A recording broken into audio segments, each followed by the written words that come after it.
하자는 어떤 범위까지 이렇게 인정이 되는 걸까요? 네, 그 공동주택관리법 제36조 제4항에 따르면 이제 아파트의 하자라는 것은 공사상 잘못으로 인해서 균열, 치마, 누수 등으로 인해서 건물의 이제 안전상, 기능상, 미관상 어떤 이제 결함이 있는 경우를 의미하는 거고요. 결국 이런 하자라는 것은 눈에 당장 보이는 미관상 간단한 하자부터 네. 어떤 구조부의 안전과 결합되는 중대한 하자까지를 포괄하는 개념이라고 생각하시면 됩니다.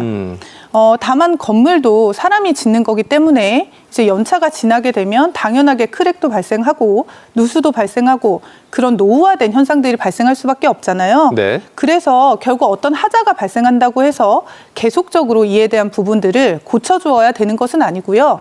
특정한 하자가 특정한 기한 내에 발생해야 이 부분은 하자로서 인정받고 시행사나 시공사한테 보수 요청을 하시다가 안 되면 금전 청구를 할 수 있는 거거든요. 영원히 뭐 이렇게 보수를 해줄 수는 없으니까요. 네, 당연히 맞습니다. 그래서 이 부분은 제척기간이라는 이름으로 규정이 되어 있는데 추후에 다시 말씀드리도록 하겠습니다. 그렇군요.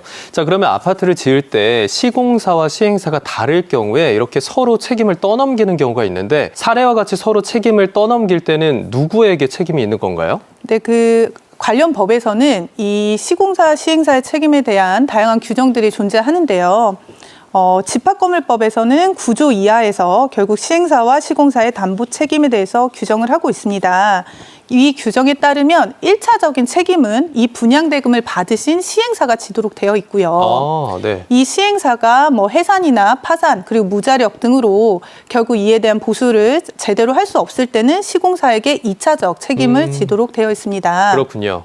근데 문제는 저희가 분양자가 시공사에게 건설 대금을 다 줬고 그리고 변경 시공 등을 지시한 사실이 없다고 하면 결국은 이런 하자는 시공사가 건설을 하다가 발생하는 부분들이거든요. 네. 그래서 결국 시행사가 수분양들을 상대로 그에 대한 하자 보수를 해주거나 금전 지급을 해주는 경우 시행사는 시공사한테 구상금 청구라는 걸 할 수가 있고요.